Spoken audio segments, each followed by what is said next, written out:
we got to talk about something. I don't do this a lot, but I got called out. I got a comment on my last review, my last video I did. I did a review on Fit for a King's new album, Lonely God. I got a comment from Mr. Jax910 who said, I'm wrong, and I lowball goated albums all the time, and if I don't think that Lonely God is goated, then I am objectively wrong. What? But you know what? I did go on Reddit afterwards, and I saw that, I don't know how many people commented on the new album post thing, whatever, but there was a lot, and also out of all those people, probably only two of them happen to agree with me. So I don't know, I mean, you know, you step up to the plate and you swing, and you don't always hit it every single time. And yeah, I mean, I don't disagree with what I said, but I could still take it as a bad take. I could take it that, you know, I'm wrong. According to a lot of people, I am objectively wrong, and I'm totally okay with that. But also, I gave the album a 5.1 out of 10. I don't know if you guys know how my scoring works, but anything above a 5 is considered to be good. Anything below a 5 is considered to be negative. So a 5.1, I mean, that's still it's still on the plus side, at least. I gave it that much because I consider it to be mid, but at the same time, it's not bad. So, I mean, it's basically to the point to where if you put it on, you will enjoy the album. Your eyes won't like pop open. You won't get super excited about anything, at least according to me. But at the same time, you're not going to be like, any of these songs suck. You're not going to think anything on the album sucks. You're not going to think anything's great, like super good. But at the same time, he said it was goated. I don't know if he's using that term exactly as goated, like greatest of all time. If you think this album is greatest of all time, then I don't know. I don't know what to tell you. But yeah, a lot of people think I score as in like ABC kind of thing, A, B, C, D, F kind of scoring, as in like anything below a 70 is like considered to be an F, but that's not how I score it. My scores were anything above 5 is positive, anything below is negative, basically. So yeah, if you get a 9, you're an extra A, I guess. I don't know.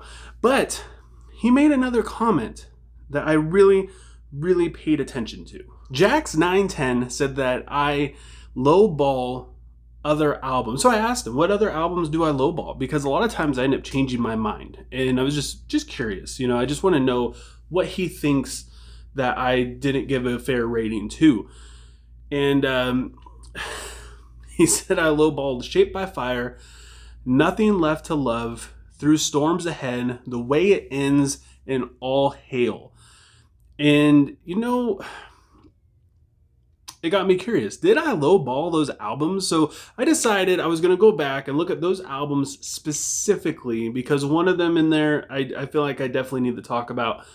Yeah, I definitely need to talk about it. And so, yeah, I figured I'd go back and see if my mind has changed. And I figured we would go about this in order that the albums came out. Starting off with Norma Jean's All Hail. This was my 4th review I ever did. It came out December 12th, 2019. I had no idea how to review music. If we're going to be honest, I still don't. Honestly, I'm just sitting here telling you my opinion. I'm not Anthony Fantano. It's not laid out in an article form or anything. I just chill and just tell you how it is, how I hear it, and what I think. I gave this album back in the day a 7.5 out of 10. And again, if you're looking at that as like a school kind of grading, like A, B, C, D, F type of thing, I would say that's not a mid C. I would say it's closer to a B in terms of like that's I guess. But almost 6 years later, I would probably give this closer to an 8.5. I'd get a whole extra point, bring it up to probably closer to an A. I did say that all the songs were bangers in that review. They all had good structure. The instrumentation was fantastic. I listened to this album again while I was writing this up and thinking about it and all that. And yeah, it is great. It's probably actually one of my, it's one of my more listened to Norma Jean albums. I listened to Death Rattle quite a bit, actually. The album is fantastic. The only thing I knocked All Hail for were the interlude songs. My only defense for that is that I'm dumb, okay? Guys, I was still learning. It was my 4th review ever. A lot of people come at me like I'm, some credited person with journaling degree or something. I don't know, man. I'm literally my very first time talking about music, or I guess my very fourth time talking about music in front of a camera to other people. So yeah, I didn't like interludes back then. I get it now. It flows so well within this album. It's all pieced together. But everything else, I stand behind what I said. The album was great. The song structures are fantastic. I shouldn't have knocked the points down based off of the interlude. I should have given it 8.5 or maybe even a little bit higher, maybe 8.8, because it is a fantastic album. It's honestly one of their better albums, I feel like. Their old stuff is great, but a band like this is still putting out bangers like All Hail, Death Rattle are just, it's so rare. So yeah, I definitely changed my mind on that one. And then we have As I Lay Dying, Shaped by Fire. This was my 14th review I ever did. It dropped February 2nd, 2020. I gave it a 6.7 out of 10. Solid number. Like I said, if it's above a 5, it's still on the plus side. Still, it has a good qualities to it, more than negative at least. This is a tough one because the hype for this album was so insane back then. So when I went into this, I was like, let's go. Let's do this. I am here for it. I'm supporting Tim. I was dumb back then. Don't get me wrong. Okay, don't get twisted. Back then, I was like, yes, he's back. We could do this. But it's just, the nostalgia, it just didn't hit me as hard as I thought it would. Nick's riffs are great. The main issue that I still struggle with on this album are the clean vocals. I feel like they just didn't age that well. They're just not that good. I mean, if you like them, you like them. But as far as like evolution of the band, I know they haven't come out with the album in a long time because somebody was doing time. But still, like as far as evolution, it wasn't really there. Their older stuff with the clean vocals sounded really good. And this was just felt dated. It felt like they just came back and did a cover of an As I Lay Dying like album more than anything else. But with all that aside, like I said, Nick's riffs are fantastic. Tim's vocals sound really good. The drums are great. The mix is great. The songwriting is great. I would probably bump this one up to probably 7.5. Honestly, I still have problems with it because of the vocals, but I still changed my mind on it. I like it more today than I did back in the day. Next, we have Counterparts. Nothing Left to Love. This is just a straight up bad review and a bad video. Like, it's embarrassingly bad. It's so bad. It came out February 26, 2020. I was recovering from having a flu, and then like the flu gave me vertigo and like massive anxiety for like 2 weeks straight. Like I couldn't like walk without fall. I mean, it was really bad vertigo. Like my world was spinning. I remember going to to the ER just a little ways away from where I lived and having to pull over, multiple times because I was just like, it was really bad. Okay, so I was recovering from that, and I was like, about 2 weeks afterwards, it's still a little weird, but I was like, okay, yeah, I could do a review, and it was a mess. I've thought about taking this video down so many times, but a lot of people still enjoy it. If anything, I'm gonna redo this review and listen to it again and actually come out with a full, solid review of this thing. It's just, I messed up on the names of the songs. I messed up on the name of the album multiple times. I messed up on where the band was from. I mean, everything. This is a meme video. It's so embarrassing. When somebody comments on this video, I'm just like, oh God, like, what are they saying? It's so bad. Like, it's so bad.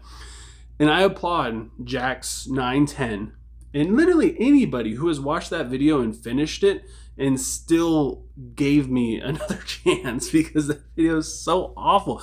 Also, I gave that album a 6.2 out of 10.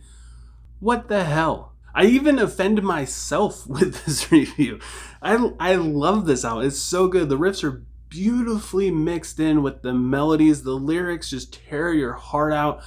I mean, it speaks with such intense emotion that you expect from this band, but I feel like they took it to the next level, something that I feel like they haven't done recently. Like, all their music is good, but I feel like this is where like their emotion really came out. Brendan he was going through a lot, and you definitely like, now he's come out of it, but this is, you feel he's in the middle of it in this. And this band's discography is stacked straight up, but this might be my favorite album from them, right next to Tragedy Will Find Us, just because for nostalgia purposes. But I would honestly, I'd probably give this closer to a 9 out of 10 straight up. This is a goated album. This is fantastic, and I apologize to anybody who has seen this review. And if you have made it through it, thank you. For if you've ever watched any of my videos after that, thank you for giving me another chance. And just, yeah, it was a mess, man. It was a mess. Don't worry, I plan on doing another review on this album again in the future. That way I could give it proper justice. Next we have Currents with their album The Way It Ends. I always complain about like wanting this band to go deeper. I want them to be darker. Like, you see their album cover, you hear the names of their songs, you hear them talk about their songs, their new singles, you're like, yes, this is going to be some intense stuff. It's going to be intense. And and they don't do it. But this album, they did it. I feel like this is the album that I've been wanting them to make again, in a way. I gave this a 7.3 out of 10 back in June 9th of 2020. And yeah, I was wrong. I was straight up wrong on this one, saying that they weren't original because of their clean singing. But the clean vocals are just so unique. I can't remember the vocalist's name, but he is so fantastic and also super cool dude from what I've heard. I love how his vocals stand out, especially within this realm of metalcore where stuff can definitely, like, they could definitely sound the same. But you hear Currents and you know it is Currents because of the vocals. I mean, the riffs too, but definitely because of the vocals. The riffs are so nasty. The distorted vocals are super crushing.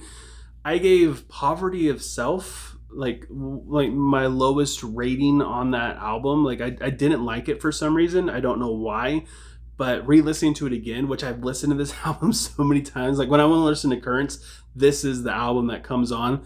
And I gotta say, Poverty of Self is like the best song on the album. It is so intense. The motif going into the chorus is fantastic. The drum work is just really good. It's bordering on like deathcore at times, which is like my jam. Absolutely love deathcore, especially in an album you wouldn't expect, especially in an album where you want it to go deeper and darker. And like I said before, this is the album that I've been wanting them to make, and it's just been underneath my nose this entire time, and I absolutely love it. Today I would give this one closer to like a 8.8 to a 9 out of 10. Another goated album for sure. And last but certainly not least, we have As I Lay Dying's Through Storms Ahead. I released this review back on November 20th of 2024. I gave it a 5.7 out of 10. Woo. So I felt like this album was repetitive. They fell into a formula that is mostly due to, I feel like, the guitarist who's from Unearth, I believe. I think that's where he's from. And because of that, I'm a huge Unearth fan. That band has been like making the same album over and over again, just improving on it, of just old school metalcore. And I feel like he brought that into this album, and it made it feel kind of formulaic, very repetitive. But my main issue, like, I listened to it again, and yes, musically it does sound better to me now than it did not even a year ago. But the production, man, the production is just not it. Tim's vocals are just so weak. Like, nothing, his vocals don't really complement anything at all. They're so low, and like, I feel like the mix could have helped his vocals out a lot. Sure, he's getting older, can't blah blah blah, whatever, but the mix did not do him any favors whatsoever. And this album still got bangers despite that, but just Tim bro, like don't be afraid to up yourself up in the mix, buddy, because your projection just, it ain't hitting like it used to. And the true crime here is that I gave Shaped by Fire a 6.7, and I gave Through Storms Ahead a 5 points. I gave it 1 point less, but I don't really think there's a bad song here. And in fact, I actually think this is better than Shaped by Fire because the clean vocals got better. They sound so good on this, which is one of the things I complained about, because they kind of do the same thing over and over again, but at the same time, they sound great. I mean, they sound really good. And to me, I feel like that improved this album. If these vocals were on Shaped by Fire, I would have liked the album more. So because it was thrown on here, I don't know. Again, I did this album dirty for sure. I'd probably give this closer to an 8.5. I feel like it would be so much better if Tim's vocals were just better. You know what I mean? If there was a little bit more push in them, and if the mix complemented it a little bit more. But yeah, this one still grew on me. And I just want to take time to thank Jax910 and honestly everybody who disagrees with me. You know, we're gonna have disagreements no matter what. But thank you for still coming by and watching my videos, even though you think I did these albums wrong and you strongly disagree with me and you think I am objectively wrong about Lonely God, which it appears I am. Thank you for still coming around, dude. Thank you for commenting. Thank you for calling me out. Thank you for adding to this channel. You commenting adds quality to the channel. It makes me think. And that's the whole point of this channel, is conversation. Let's talk about some music, you know?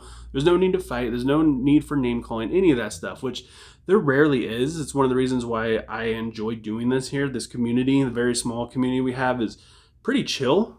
You know, we just disagree, which is totally cool.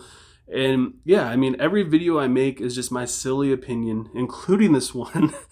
Yeah, just thank you guys so much for hanging out with me and sticking with it through all my dumb takes. And yeah, thank you guys. Hope you have a good rest of your day or night whenever you have me watching this. And I'll talk to you guys next time.